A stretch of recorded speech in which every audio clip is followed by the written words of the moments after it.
She's a prolific writer, speaker, and I'm going to begin with her in taking us back before 2000, as she was one of the civil society drafters of the now renowned UN Security Council Resolution 1325 on women, peace, and security.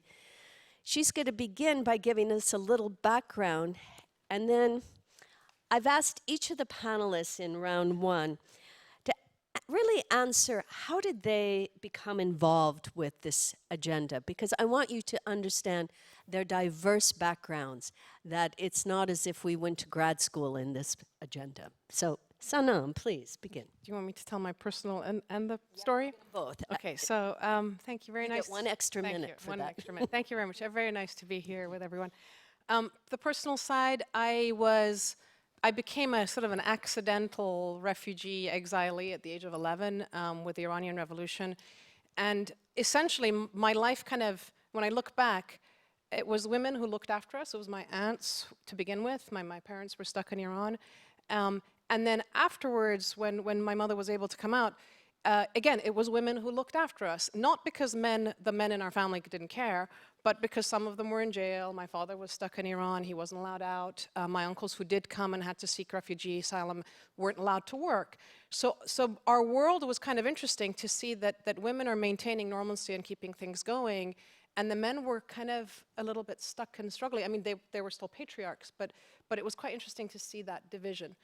And then that experience led me to my work, which was that I was interested in how do you bring about nonviolent conflict transformation in places and cases where you've had dictatorships and you want to move on to democracy without it becoming violent. I joined International Alert, which was one of the biggest NGOs at the time that worked on these issues. And we started working on the question of women because of Burundi and Rwanda. We had women on the ground in Burundi who were teachers and social workers and others, and I had a colleague who would work with them around conflict resolution, and these women, she would bring them together around Hutu and Tutsi identity, but actually enable them to see that as women they had similar experiences, and so they became peace builders. In 1998, we had the first global conference of women in conflict, from women from 50 countries, and that was my kind of aha moment. It was 4 years after the Rwandan genocide, and one of the women who stood up had lost 100 relatives, and she was talking, 4 years afterwards, she was talking about peace and the need to move forward. And I just remember thinking, if she can do it, then I should be an advocate for people like her where I sit. And since then, I mean, Women's Alliance for Security Leadership is basically, we have partners in 40 countries. That's what we do. These are the kind of people I work with. But that conference led us to recognizing that there wasn't a vocabulary and a framework for us to talk about women's experiences as peacemakers and women's experiences of conflict. And so we said, at the end of it, we said we want to have a campaign called the Women Building Peace Campaign. And one pillar was a policy pillar. We had a partnership pillar and a peace prize and a public pillar. We sent 50,000 postcards to Kofi Annan. The policy pillar had UN Security Council, EU, and the OSCE as targets for resolutions in 2000. I was sent by my boss, said, go get a Security Council resolution. I had no idea what I was doing. I was really scared of her. I came to New York. We actually collectively worked with NGOs, with Women's Alliance, International League for Peace and Freedom, Hague Appeal for Peace. But we brought together the voices of women who were peace builders in war zones at the time, from Uganda to Sierra Leone to the Middle East, et cetera. And that became the push to get the Security Council resolution. We went to the Bangladeshis, and then, I mean, we kept meeting with Security Council members, including the Chinese and the Russians and everybody. And when the time came, we drafted our own resolution. We gave them the gold-plated version, knowing that it would go in and be negotiated down to something else. But that was the story of how we got 1325 back in 1999, 2000. I don't think that I went, I mean, when we got it, Ford Foundation that funded the work was absolutely stunned. I don't think they really actually believed that we could get a Security Council resolution. But as I said, I was scared of my boss. So I was like, I've got to get this done. Let me pivot there to Gary. Gary, you started out in Brazil, and you were working on projects related to violence in men. How did you get onto this agenda? Yeah, I mean, it starts even before then. I witnessed a school shooting more than 30 years ago in a high school. One, you know, as I use those words, what is the sex of the person who had a gun? You probably know the gendered reactions to what people did in that confusing moment. One person was killed, and more than 100 of us don't look at life the same way after that. That I kind of took me into a moment of how do we make men so? We're not born this way. This is socialized into us. How is it that we make men violent? And I suppose if you have an early life experience like that, working in Central America during some of those bad years at the early 90s, and then working in Bogota during what many people know as season 1 and season 2 of Narcos, and then living in Rio, working with young men in the context of favelas it seems understandable. And my question working with some local researchers in favelas in Rio was not what leads young men to be affiliated with gangs and a violent version of manhood, but I want to understand the resistance. Because it's really easy to come up with the equation that men are war, men are violent. But what we don't see nearly as much and what we don't give credit attention to is the resistance every day of men doing it differently and what makes that possible. So that question really has oriented Promundo's work. We started in '97 with that question of how do we engage men as allies around gender equality in general, reducing violence against women and girls, reducing violence among men, and also the issue of identity. How do we promote alternative identities? Very mindful of how you can kind of change the word, but if you fill in, choose an armed group, gang-related, standing army, others, the way that we capture the identities of young men in very gendered ways, offering you an instant access to manhood by guns, power, and often with sexual favors to go along, and we can add to that list of how good we are of turning young men violent. I think that understanding for us has been a really key part of our programming. And after doing that for a number of years in Brazil, we got invited to partner with the World Bank and other organizations to take that lens elsewhere. Not to try to cookie cutter, any of our approaches, but to say if we can get men involved as allies, it is difficult, but it's not as difficult as it looks. And so really it's believing that there is a deeper nonviolent humanity of men that needs to be part of this, and obviously WPS speaks to that as well, even if not deliberately. So I suppose early on for us at Promundo, the equation is feminism needs men and men need feminism, if we're still allowed to use that word. And by the same token, the Women, Peace, and Security agenda needs men, just as we as men need the Women, Peace, and Security agenda. Yeah, that really settles in well for trying to bring a more full picture of really what this is about. Somebody who's bringing a fuller picture to the Women, Peace, and Security agenda is Bonnie. Bonnie, how did you enter this through non-proliferation? I mean, tell us that story. I think it's automatically. Hello? Yep. Okay, great. It's on. Yes, thanks for having me at this great panel here.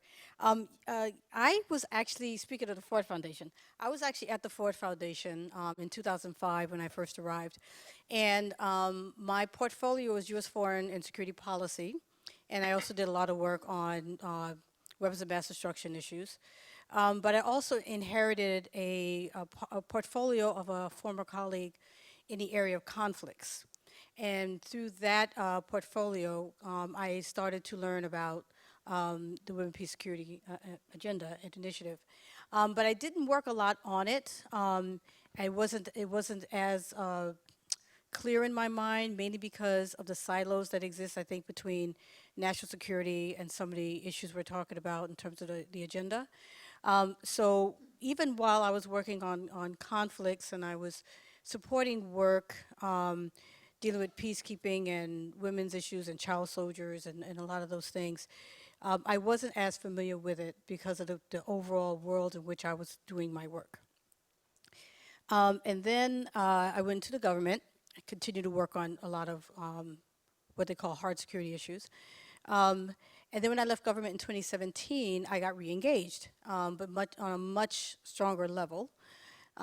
Because I had an opportunity to really think about how we need to improve the policies that we have on foreign policy and peace, security, and conflict issues so that we can have a much more representative foreign policy decision-making process that represents what the U.S. looks like and not what the U.S. doesn't look like. And hopefully that will help to improve the policies and the foreign policy issues that we are dealing with in terms of women's issues. But I also recognize the unique role that women of color have in the field and the fact that so many of these issues do affect women of color in unique ways.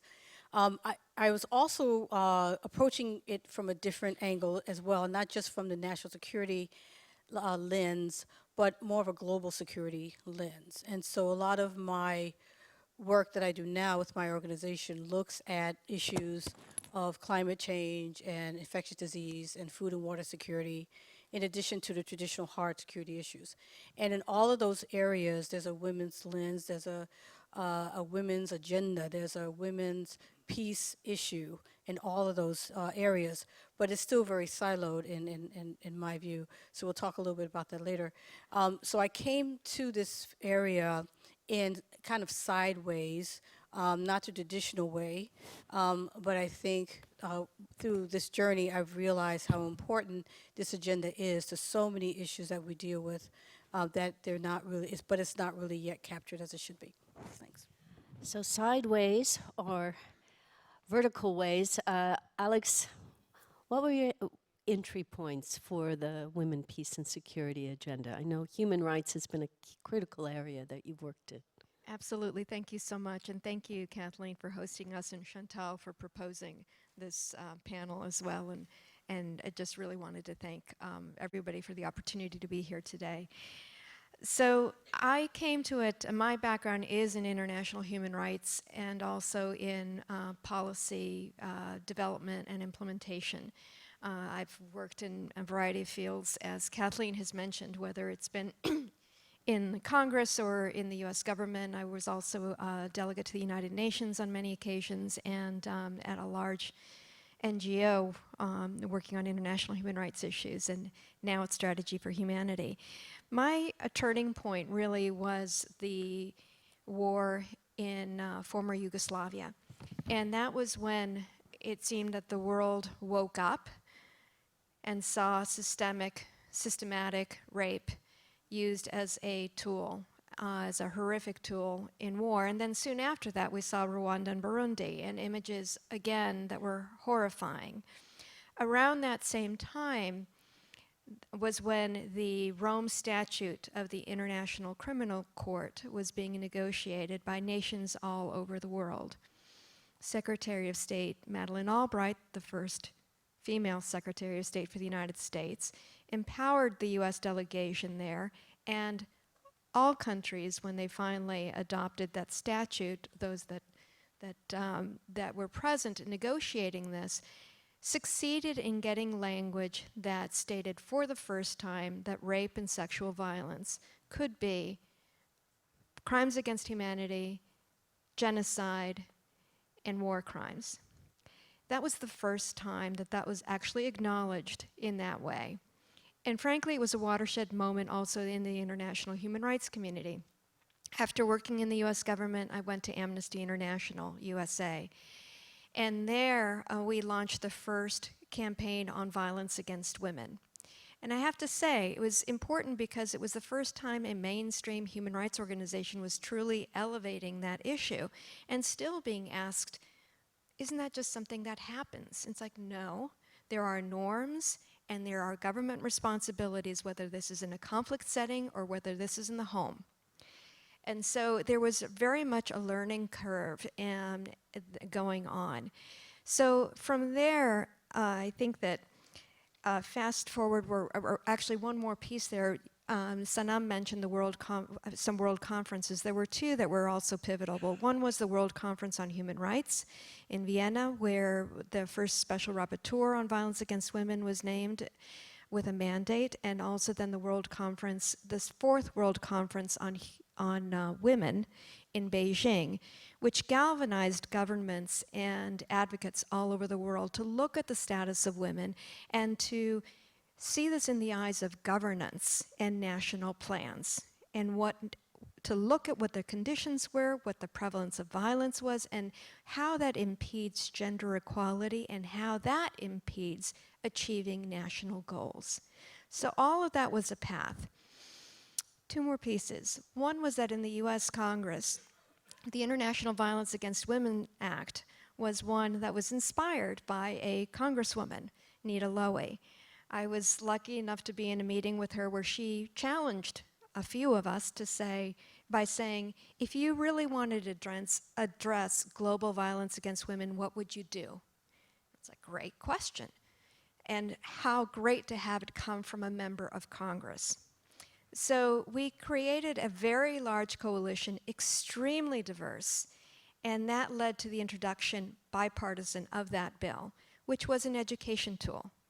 From that large coalition stemmed many more coalitions later, including those focused on child marriage, those focused on girls' education, women's empowerment, women, peace, and security. And through all of this process, continued engagement with the Congress eventually led to the Women, Peace, and Security Act. Let's also remember that President Obama was the one who signed the executive order creating a national action plan on women, peace, and security, and that President Trump signed the Women, Peace, and Security Act into law. So I see all of this as an evolution and a progression, and that's how I've come to be involved. Thanks so much, Alex, and thanks for adding more history to this agenda, especially for people in our audience who wanted to add that information if they were telling their mom or dad about it. No, it's very important. It's critical to have these policy tools, though. Chantal, how did you come into this? Well, first of all, I want to thank everybody here to have accepted to be on the panel, and I think the diversity of the panel is also very reflective of the diversity of the members of the U.S. Civil Society Working Group on Women, Peace and Security, and I would say more generally also of the WPS community globally. Now, when you ask me how I came to this agenda, this happened in the 1990s when I had to retool professionally. I was an arms control analyst. And with the end of the Cold War, nobody was interested in arms control anymore. US-Soviet arms racing was just no longer a preoccupation of the security community. Instead, the security community really started to worry about civil war, internal conflict. And what I realized is that analyzing and examining civil wars and internal conflicts really required a different analytical lens away from state security towards human security.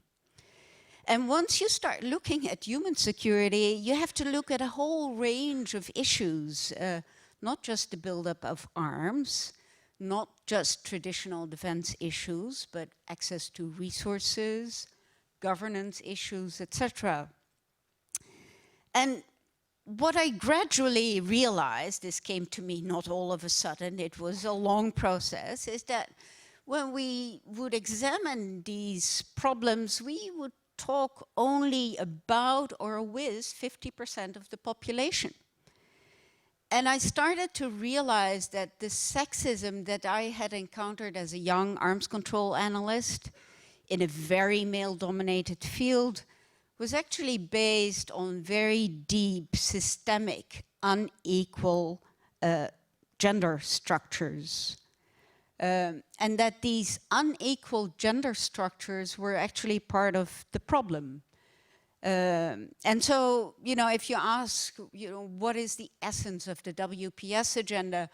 For me, it's really about gender equality and about the importance of having a gender perspective when we analyze national and international security challenges. And I think when we use a gender perspective, we also eliminate other inequalities that exist and that drive towards violence and conflict. Other inequalities, including race, ethnic background, age, etc.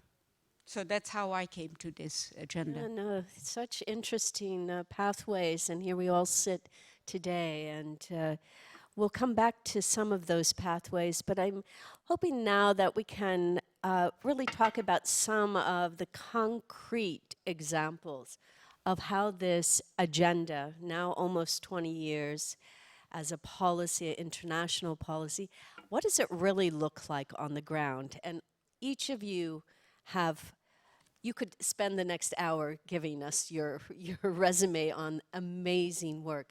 Pick one that you think really has both expressed the women, peace, and security agenda from your lens and perhaps had important lessons learned to share with this audience. And I'm now going to just let anybody who wants to talk. We've done the showcase. Well, Chantal. I'll start. First of all, I would say, if you weren't there this morning, President Johnson Sirleaf actually told you what this agenda is all about. And so if you weren't there, please go to the video that is on the USIP website. So I don't have to go into the details from a policy perspective, because that's really where I sit.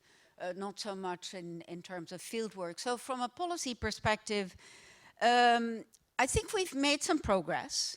The fact that a lot of policymakers now feel sort of obliged to at least pay lip service to this agenda is progress, one could say. We have 9 resolutions from the UN Security Council emphasizing the importance of inclusive participation, emphasizing protection from sexual violence. We have 82 countries that have developed national action plans to implement this agenda. Alex was mentioning the US WPS Act. And then we have some separate agendas that also recognize the importance of gender equality. I'm looking at the Sustainable Development Goals, particularly Goal 5, that is all about gender equality, the Youth, Peace, Security agenda. So I think all this is progress, but you know, I agree with President Johnson Sirleaf this morning when she says there's really no cause for celebration. Governments still do not integrate gender analysis in their policies. Women are still not invited to formal peace tables. And look at what's happening in terms of Afghanistan, Yemen, Syria, etc. And violence against women continues unabated. And then lastly, you know, if you just look at the political environment globally, I think there's a lot of pushback actually against the gender equality agenda. You know, there's the decriminalization of domestic violence in Russia, the suppression of feminist activists in China, anti-abortion policies in the US, regressive gender statements by European leaders, such as the Hungarian political leader, etc. And so I think we have made some progress, but we still have a lot of problems. And if you ask me, you know, is the glass half empty or half full, then I would say, you know, it's less than half empty. Oh, wow. Others, some of your best practices or a great example. It's on. I think I keep playing. I don't want to make noises. So, yes. I think I'll follow Chantal because I'm more the policy and leave it to others to talk about more the work on the ground. I also have seen much more of a dialogue, and a lot of times things start with, they take steps. And so I can honestly say that in the 2 years that I've been working on with my organization, I've definitely seen much more of a consciousness raising about the issue. I've seen a lot more interest in the work that I'm doing, particularly on the role of women of color on the issue. A lot of people who are reaching out to find more about these things. I can say that in my area of work, it's been traditionally very white male in a hard security field. It still is very much, but there are still, I'm noticing there's more women, younger women who are getting into the field, a lot more young women of color in the field. Hopefully that will continue. because that's really important to have these, for the pipeline to keep going until people are in decision-making positions. And in some of the work that I've done in government, particularly during the Obama administration, and now looking at some of these international discussions, I'm seeing more of that taking place. Chantal, of course, mentioned the Sustainable Development Goals, of course, and if you read through some of the targets of the SDGs, you will see women and girls mentioned in quite a few of them. Of course, there's SDG 5, but even in SDG 3, in ensuring healthy lives and in poverty, you'll see much more of a gender lens. And hopefully, as we meet these targets, we're actually making that happen. Much more of a recognition of the role of women in all types of areas. I was doing some other looking around, and I was looking at the Women in Global Health and website and looking at some of the things there, and just kind of quoting, we are united around a common belief that everyone has the right to attain equal levels of participation in leadership and decision making, regardless of gender. And more than that, we are united in the knowledge that gender equality widens the talent pool, adds diverse perspectives, and strengthens global health. If you look at climate change, the UN climate change site, climate change has a greater impact on those sections of the population in all countries. They are most reliant on natural resources for their livelihoods. Women commonly face higher risks and greater burdens from the impacts of climate change and situations of poverty, and the majority of the world's poor are women. And finally, even in food security, if you go to the Food and Agriculture Organization website, it says the first step towards women's empowerment and full participation in rural development and food security strategies is the collection and analysis of gender desegregated data to understand role differences in food and cash crop production, as well as men's and women's differential managerial and financial control over production.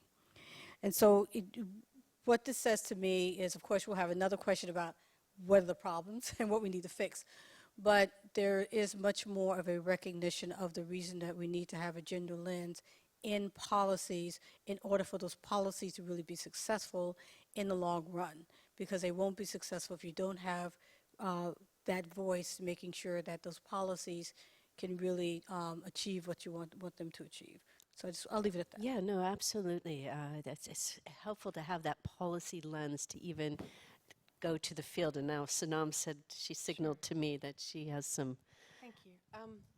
So the agenda, what the agenda did and what we were very specific about was that it was bringing the human face of war into our international policy spaces, so that your unit of analysis isn't just a country, but it's actually thinking about the people. And so the fact that we started talking about women's experiences opened the door from women. Automatically it became, what about widows? What about disabled women? What about young women? What about older women? And then what about men? And I remember having in 2008, when they were trying to get Resolution 1820 on sexual violence, we tried to get language in on men and boys as victims of sexual violence, and the Security Council at the time crossed them out. So we put gender neutral language, like citizens and civilians and people. And I had a colleague of sorts of ours coming in saying, oh, this is just a women's agenda, and this is just international NGOs wanting more money for their own things. They didn't talk about men. And I said, I tried. You know, you could have researched, we tried, here's the red lines language. And by the way, we've had 3,000 years of this stuff. You guys could have gone ahead of us and talked about us, right? But we opened the door, and frankly speaking, on the ground, all the women peace builders I know talk about men, and they work with men, and they're doing it for their sons and daughters. So it's interesting how women have been protecting men and actually enabling that life. So that, I think, is something that is finally coming up in terms of the global space. But when I think about it in terms of successes, I go to my partners, and I think about my partner Hamsatou Alamin right now, who is literally on the front lines of dealing with Boko Haram and dealing with the girls who were abducted, who were brainwashed, who are failed suicide bombers, who are now out, and she has to deal with them, and she's trying to give them some psychosocial, economic, etc. relief to rehabilitate them. I think of the women in Cameroon that we've just been working with and supporting, who did their own mobilizing and mediating, and we've helped them kind of nudge them into the, we actually literally like tried to help pay for their travel to get to the capital because they've now got into the national dialogue. I think of my Yemeni partners who, while the UN was talking and I don't know what they were doing, a group of women mothers of detainees were negotiating the release of detained people in Yemen. So this story of what is happening for me is, and when I think back 20 years, and I think about what I've written 20 years ago, women at the peace table making a difference, look it up. You'd be surprised how sadly fresh it still sounds. But when I think about like what I was saying then and how I'm still saying it now, and I'm just older and more grumpy, what keeps me going is that we knew what we were, this was something real. We were ahead of the time. This is the reality of the conflicts that we're dealing with, all of the conflicts that we're dealing with now. Women rise up, women become activists. Not all women become peace activists because it's a really, really dangerous thing to do, but they're there, and the failure has been on the part of the international community, and that I put it on anybody here who works for a big international NGO, the UN, governments, etc., because we continue to fail to recognize and elevate their voices. We still talk about empowering them. Honestly, the Afghan women I know, they don't need them. They're risking their lives every day. We just need to enable. We need to open the doors and let them in and stop saying, oh, you know, the peace table is only about the warring parties. Right? It doesn't make sense. If that's the case, then the logic would be to arm the women and let them come in. That's not the direction that we want to go in. We want the recognition that peace actors are also actors and agents and deserve to be at the table. So it's a kind of a, on the ground, this incredible richness of work and courage, and then as you bring it up, it's this kind of stodgy inertia of can't do this and can't be done, and bureaucracy, and what I call apathy, amnesia, and ad hocery, the triple A syndrome. Ad hocery, apathy, and amnesia, and the total lack of accountability. You can be the envoy for this or the ambassador for that, and you will be held accountable for all sorts of things. You will not be held accountable or penalized for not including women at the table or not consulting them. And until we change that paradigm and not, not having, until it's a cafeteria approach to I want to do it or I don't want to do it, we're going to have Groundhog Day over and over. Yeah, and we like your grumpiness. It's important. Gary? I'll give an example from our work in DRC. We were invited by the Swedish government and MONUSCO about 7 years back to do a survey in North and South Kivu around men's reactions to displacement, their use of violence against women, their attitudes about partly the WPS agenda, which was MONUSCO had set up, among other things, ways for women to participate in the affected communities in local community governance. And a huge obstacle to that was these extremely high rates of conflict-related rape. We knew from our research and others that between 25% and 40% of women in North and South Kivu had been raped at some point in the conflict. What was not looked at nearly as much was in about half of those cases, women went home and their male partner kicked them out because he could not deal with the trauma related to it or lots of other things that happen when men are either made to watch or know what happened. And women kept saying at the amazing services offered at Panzi Hospital in Heal Africa and other services that said, women keep saying, what are we doing with their husbands? And again, I think this points to Sanam's point that women were concerned, but also women living every single day that his trauma, his internal ghosts were taken out on her body every single day. And so, we knew that it was much more than, let's not say MONUSCO, let's say that other UN mission that was there, thought all you needed to do with men was say, stop doing that. And, if we put this in a mission plan, it'll somehow just happen and men will stop using violence. And we said it's probably more complex than that. So we set up a trauma-supported, trauma-focused model that engages about 2/3 of the men in the groups and the processes are men who have used violence against women. About 1/3 are men identified in the community who don't use violence or aren't known for using violence.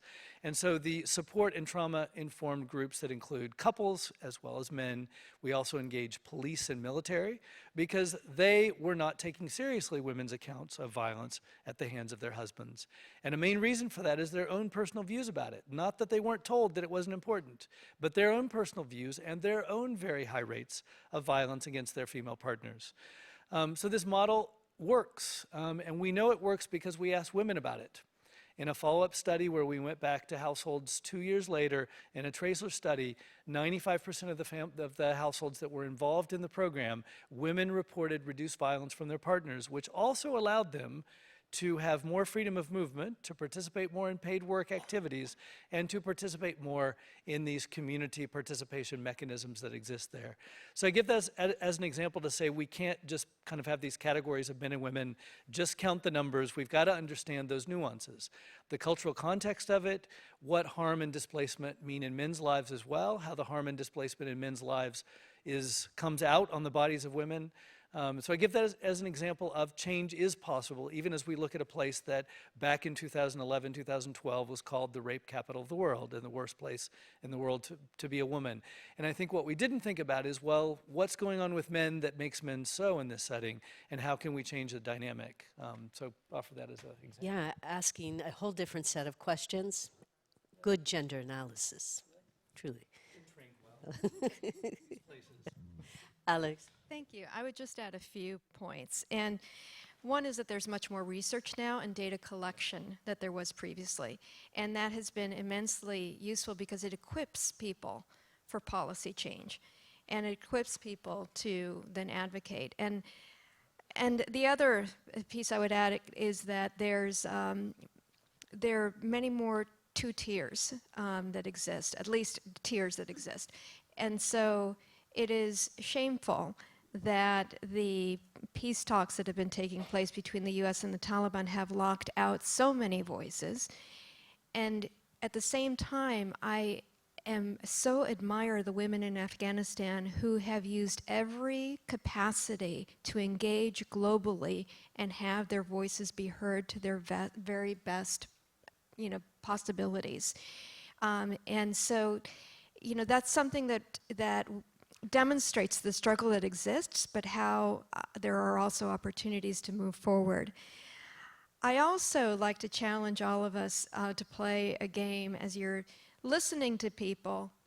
Frequently, someone will say, oh, a woman, blah, blah, blah, blah, blah. And it will be said in a disparaging way.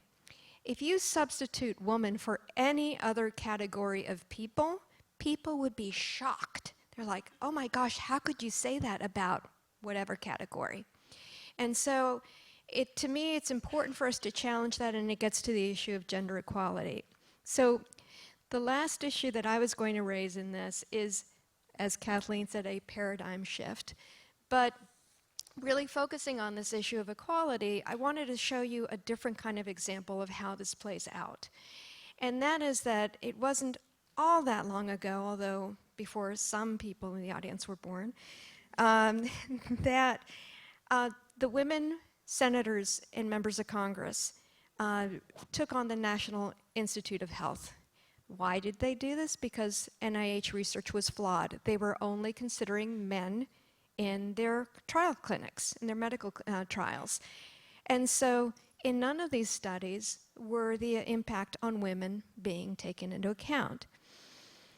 So with this, and also with a woman named Dr. Ruth Kirchstein, who was the first woman director of a major institute at NIH, they created the Office of Research on Women's Health, and that led to groundbreaking findings which have included reductions now in breast cancer, for example. The point is that it was women leaders who had this insight and identified this deep flaw in the analysis that was taking place because there was no gender analysis and there was no gender inclusivity. And if you apply that then to our security sector and our peace plans, why wouldn't we want to have every voice and all the talents in the room, the perspectives of talented men and women, and to think about the consequences on men and women? And so that to me is an example of how everyone benefits when that analysis takes place. Yeah, you're singing to this choir here. I've been saying for years that gender analysis needs to be taught in architecture and engineering schools, since they design how many stalls in women's bathrooms and car design. Car design is a big one. But yes, gender analysis and what it means. Well, we have a few minutes just to do one quick lightning round before we open it up to the audience. And, you know, we see some progress, we see some backtracking, but, you know, we're looking at an anniversary, whether it is to be celebrated or not. I think it is to be noted that we have been at this for a long time. What are some of the opportunities right now? And are there insurmountable challenges that we should be thinking about? Again, who's ever ready? Chantal, you're at it. Thank you. Yeah, I'll start off. I Don't think, wanna miss- and very briefly, there are systemic challenges to this agenda, and that is, you know, you said it, it's the patriarchy. Most of our societies and institutions are structured as patriarchies, that is, male-dominated, male-run entities that seek to perpetuate a gender hierarchy where men should and are in charge. And so that's a big problem. I think there is also both passive and active resistance to change.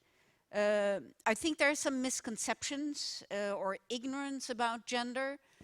You know, there are some studies that when you look at US policymakers, the majority doesn't really know what is going on. And you know, I would invite everybody here to, next time when you go to a gender titled event, you know, bring your father, your brother, your uncle, your boyfriend, because we need to really open up this conversation. And then lastly, money and data. But what I think is positive and what makes me optimistic is actually people that are sitting here on this panel and the people Sanam was talking about. It's the activists who have been driving this agenda and who will continue the charge regardless. You know, Alex mentioned scholars. I think scholarship is very important as well. And then lastly, I would say, you know, international organizations have actually been very important in helping this agenda move forward and also in helping the activists articulate their needs. Lightning. Great. A few quick points. The positive is that there is growing recognition. It's still growing, and so much more needs to happen. The two anniversaries, one is, of course, next year, 2020, with the 1325 resolution of women, peace, and security, but the other one is 2021, which will be the 5th anniversary of the signing of the Women, Peace, and Security Act, which is a good opportunity to reflect on what the United States has done at that time, too.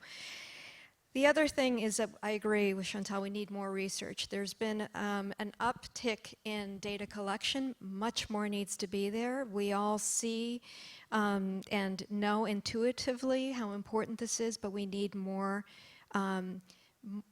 more gathering of the key data in ways that we can utilize it.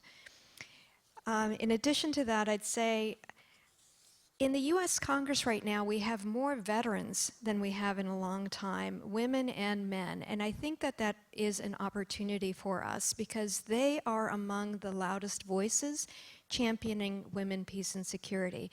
They have served in Afghanistan, Iraq. They get it. They understand what it means when women are excluded and how that links directly to insecurity and greater conflict. And so that, I believe, is also an opportunity for us. I'm going to give you another chance. One last one? Sorry. Hold it. I'm going to just get us through and come back. Can I just say one last one? One more. Because that's my Absolutely. last one. Young people. Yeah. Given the populations right now that are worldwide on young people, here in the United States, young people assume they have equal rights. In other parts of the world, young women and boys assume equality. This is a challenge that President Sirleaf mentioned today. It can go either direction, and we really have an opportunity there. Preparation is all. Yes. I think for me it would be education. I want to echo what's already been said. We don't have time, so I don't need to expand on any of that. But just to say that we need to educate better on this issue. And there's still a lot of people who are not aware of what this is, the Women, Peace, Security Agenda is. They don't really understand how it integrates with their work. I think we're lucky to have an audience that does understand. But we need to figure out how do we bring it into everything we do. I mean, there's so many things I work on and we're in the areas of peace, but the agenda is not mentioned. It's not integrated into it. And I think that we're losing opportunities by not figuring out how to bring it into the work that we do. How do we change the lens of it so that we understand it's broader than what people think it is? And if we're talking about the role of women in peace and conflict and resolution, we have a role in so many different ways. But we're losing an opportunity to learn that, and we're losing an opportunity to share that with people. So I think education is the most important thing. And very quickly, addition to that is the silos. There's too many silos in some of these issues, and that's also keeping the issue from being much more expressed in the different parts of peace, security, and conflict. Opportunity, I think it's fantastic that the last couple of years we've been using words like patriarchy, like toxic masculinity. Even as they're frightening to some men, I think they become an opportunity to say what we mean and finally make visible that when we talk about violence against women, it's men's violence against women that we're talking about. And as we talk about not all men, we're talking about how we make masculinities and manhood. I think the use of that on social network, the use in spaces has made it more visible what we mean by engaging in a conversation around masculinities. It makes the conversation richer, and it gives us ways that we create programming and approaches out of it. And the biggest obstacle, I would say, is also related to that. We continue with our demonization of young men of, and fill in the blank, Arab states, Muslim men, young men of color in this country, that those blind policies, whether we use them in the war on terror or whether we use them internally in this country in how we think we need to approach criminal justice, continues to create huge amounts of havoc that women feel every single day. Absolutely. I was going to engage us in a thought exercise. Imagine if the last 19, 20 years we had had Afghan women involved in all of the processes that the US engaged in. Imagine if we'd listened to the women of Iraq before the war, and then we conducted the war, and we didn't, and we imagine if we'd listened to them as we were present there. Imagine if we'd listened to the women of Yemen about whether the hell we should be supporting Saudi Arabia to bomb children in Yemen. Imagine if we'd listened to the women of Israel and Palestine who have been working together generation after generation for peace, right? Just imagine if we had done all of that in the last 20 years. Where would we be now, right? Now, let's take that exercise and move it forward. In 20 years' time, where do we want to be? And where don't we want to be? And this is a really critical question, because as much as I love our young people, and I have 2 daughters who are 18 and just gone to college, we can't put all of our, all of our rubbish, all of our, crap on their shoulders, right? We have had 18 years of the war on terror, $5.9 trillion spent by the US on its own on these wars, these forever wars that start and never stop, right? We've had a 270% increase in jihadi groups. Over these years, we've had a 197% increase just in the last 2 years of white right movements and hate groups in this country that are armed to the teeth. We actually don't have a choice, right? We've taken peace. Most of us have lived in Western countries where peace has been the norm since the end of World War II. And we've taken peace for granted. It's going back to your point about, the men that are nonviolent are invisible. We take peace actors for granted. We can't take peace for granted anymore. It's like saying to Picasso, you're going to give him paints and to paint the most fantastic masterpiece, but we're going to give him a canvas that's completely shredded. We are shredding our own basic kind of foundations of the societies that we're living with, and the societies out there, because of the amount of weaponry that we're sort of dumping on the world. So I don't think we have a choice about what we do.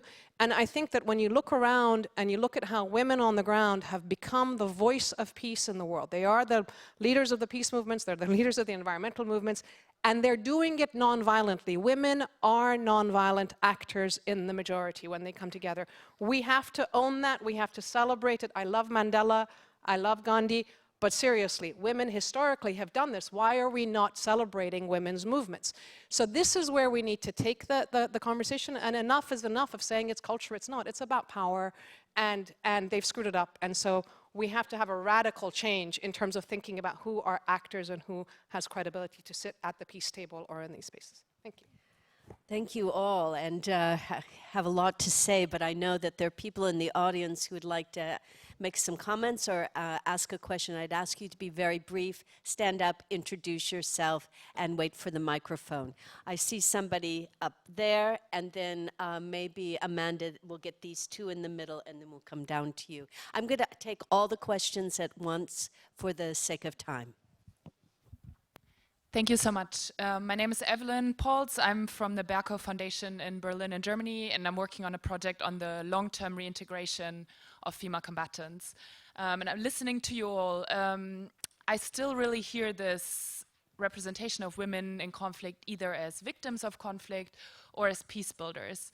And while I'm all in favor of elevating, women's activism on peace, I wonder, where are the other women that are involved in conflict? What I hear a lot from the women that I work with is that we don't really see ourselves in the women, peace, and security agenda, even though some of the work they do is very relevant to what you've all been talking about. So I wonder, should we, and if yes, how can we communicate this agenda better to those women? Thank you. Thank you so much. That's an excellent question. And now, here, and then we move in. And I'm going to just let my panel know that I'm not going to ask you to answer every question. You pick one and come to it. Mark?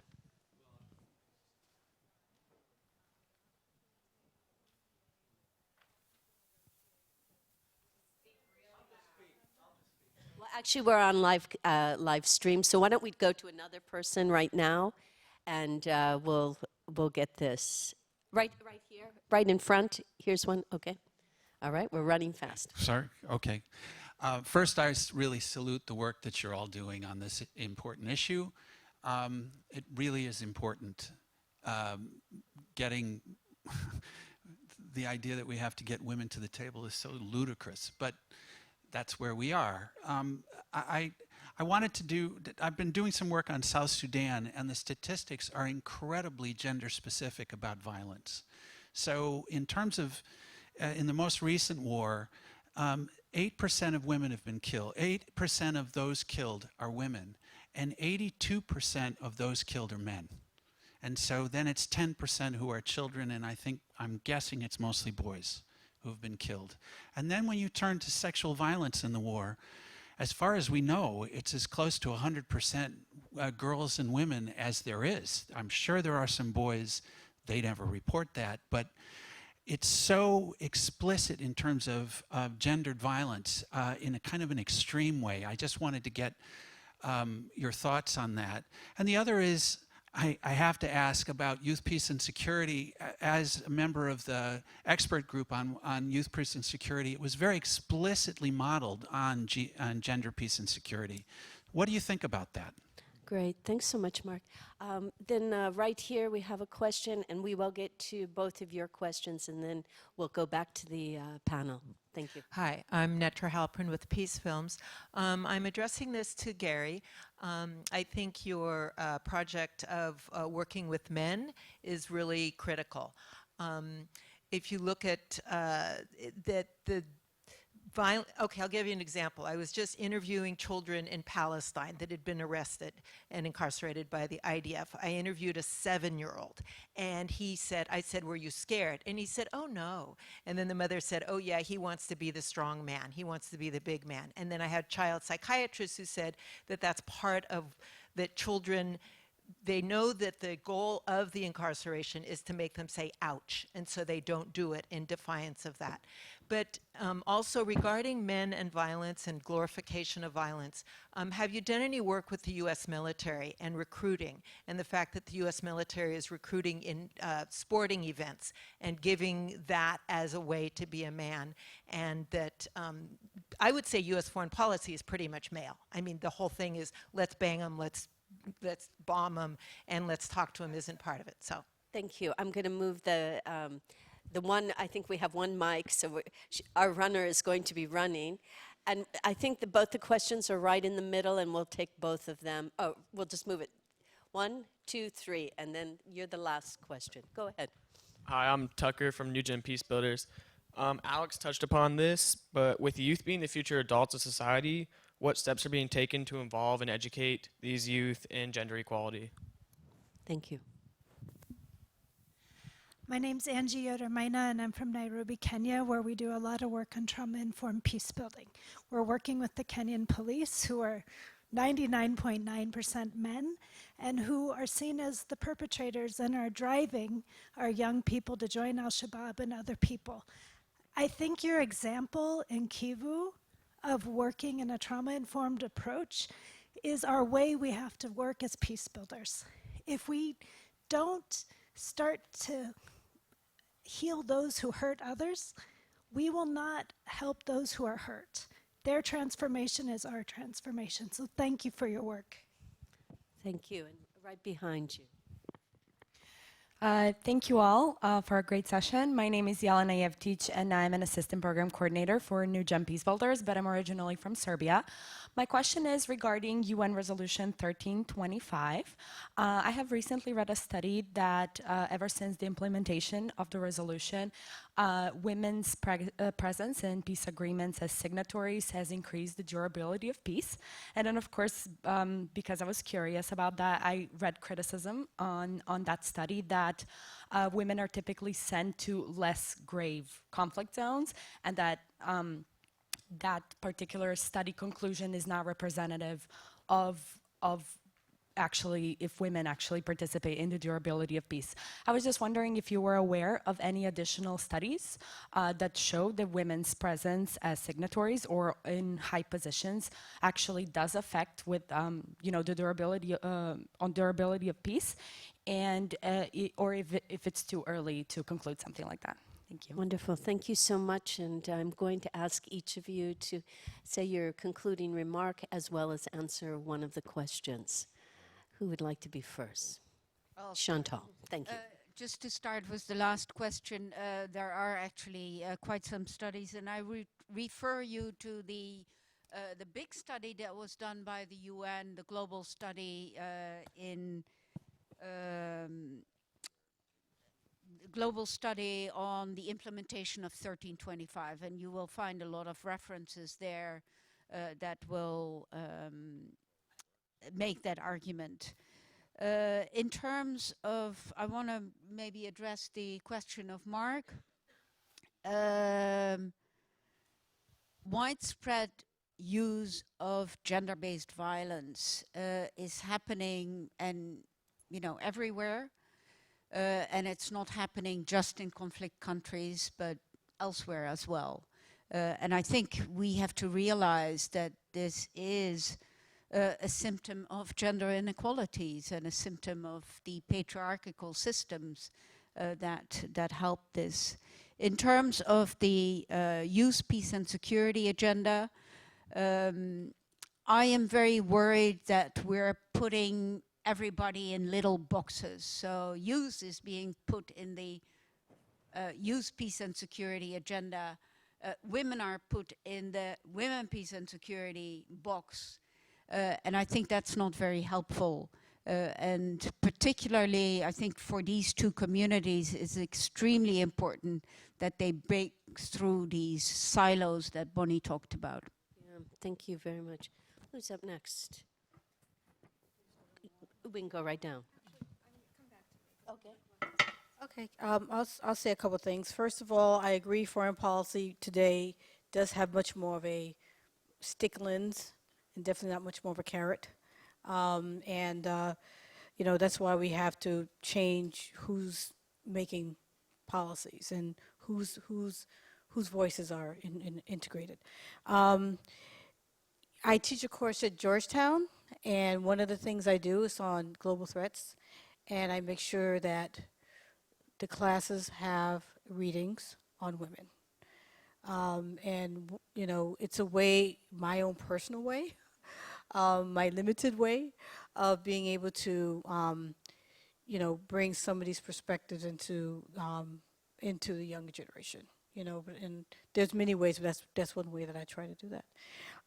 And as far as who are the other women who are not in those categories, you know, my perspective is that as I said, all women play a role in this. And so when I talk about things that are not typically thought about in this agenda, when I talk about food and water and climate change and things like that, it's to prevent war, is to prevent conflict. A lot of these things, the lack of these things can lead to conflict, and then if you have conflict, who are the ones who are very often affected as women, and who are the ones we want to bring to the table are women. And so my perspective of the agenda is that it encompasses a lot of different things that we hope to help to prevent the conflicts that we're talking about. So women play a role in so many parts of it. They may not be highlighted, but they do play that role. So I'll comment on a couple of the questions that overlap. I think, Mark, to your example around those high rates of death among men we see in most conflicts around the world, and those high rates of sexual violence against women we see in most, if not all, conflict zones around the world. I see in WPS not only the W and what it means for women, but also the gender, what that means. And so as we understand gender as relational, so that WPS gives me a lens to see how it also plays out on the lives of young men and adult men, and not just that loss of life as how tragic that is for those men, but also the households led by women who have to pick up the pieces after men die in war. So I think if we take the women part of the peace and security agenda to also look at the relational aspect of gender, which is what we mean but don't really act like we mean it much of the time. And I think the other point on, you know, some really good examples, both on trauma and how important it is, and how long we know now in trauma studies how long trauma lasts.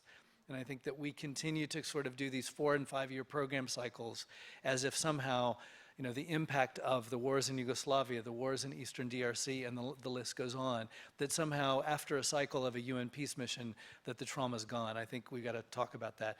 And you highlighted very clearly the Palestinian example of how we just create a rite of passage under the kinds of oppression that we use against boys and young men in many parts of the world. And what I find is resilience and resistance when young men in many parts of the world, whether that's young men in rap and funk culture in Brazil or the US, reappropriate the symbols or the means that oppressive states have designed to oppress them. So there's resilience in that, but there's also a lot of danger, and I think you highlighted that. And absolutely, yes, whoever brought up the example about how we recruit in the US, I was in West Virginia last weekend, you can see how the military goes directly to communities where young men don't have jobs working in coal mines and all the rest to say, we have a job for you. Now that's not to denigrate those who serve in the armed forces, to question that, but it says standing armies or otherwise, we're trying to recruit young unemployed men to go do harmful duty in many parts of the world, and that shame has got to needs to be held up. Thanks for whoever brought that point up. Thank you. On the question of women combatants, actually Resolution 1325 has a specific reference to women combatants and what happens in their rehabilitation needs because they had been so ignored in the wars during the 1990s. I used the resolution as a way of getting to women combatants in Nepal and making sure that their needs were addressed, including the girls, because at one point they wanted to put the girls in foster care, and we knew that basically was slavery, essentially. So it is there, and it was an entry point for us to engage with the Maoists in Nepal at the time.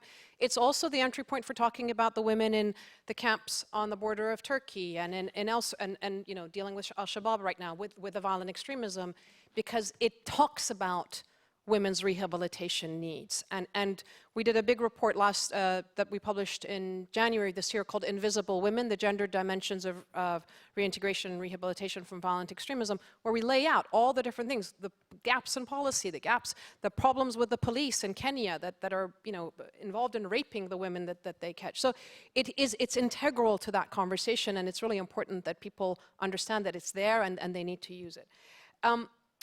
The other part of this, which is really important, is that this agenda is about demonstrating women have agency, regardless of where they are and what they're doing, and that agency can be for positive use or for negative use.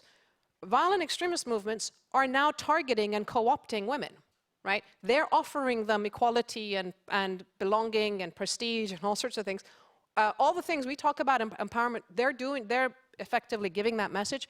While on this side, we're still failing, states are failing. So we have to think about that as well, that women are now seeing that they might have more opportunity with a violent armed group versus not. So I think that's important to bear in mind.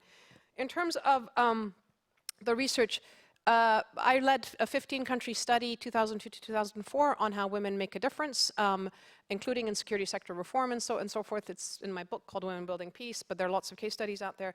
There was a 2012 study that was a quantitative study on on how women make a difference. 2018 study quantitatively that demonstrated that the real link is actually having strong women's movements that can continue the implementation process.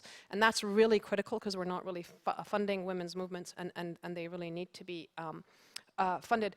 On the youth question, how to engage youth, last year for the first time at ICANN, we developed a Women, Peace and Security curriculum for Model UN. And if anybody does Model UN or is engaged in Model UN, please come to us, because I think this is a really cool way of getting young kids to actually get involved and understand this. To think it was the first time in 18 years that it was actually on any Model UN program is quite something, but we're excited about that. I have to give the last minute to Alex.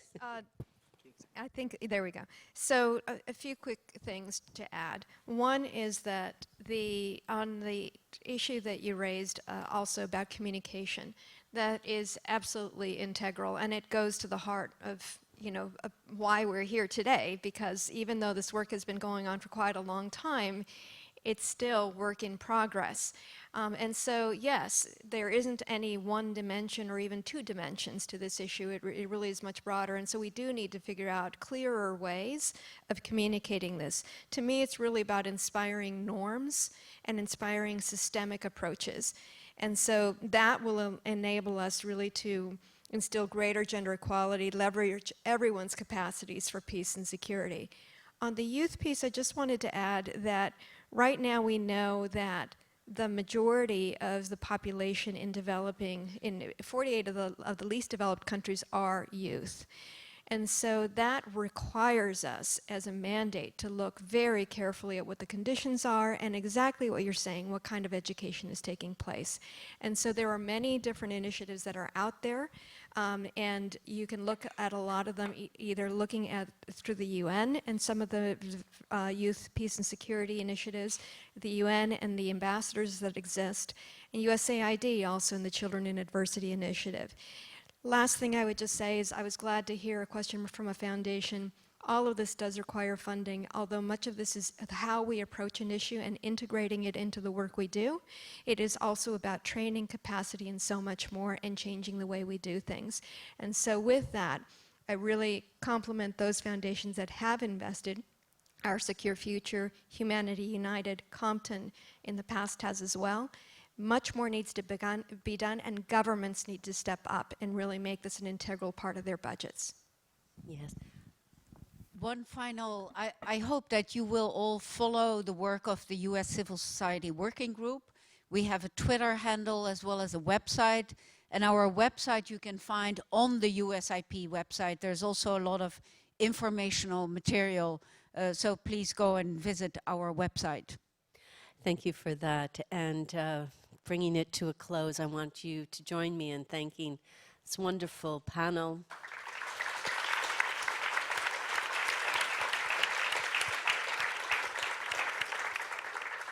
And I hope whoever you're talking to today, you might be able to take a few of these stories and share what women, peace, and security means in the way forward. Thank you all.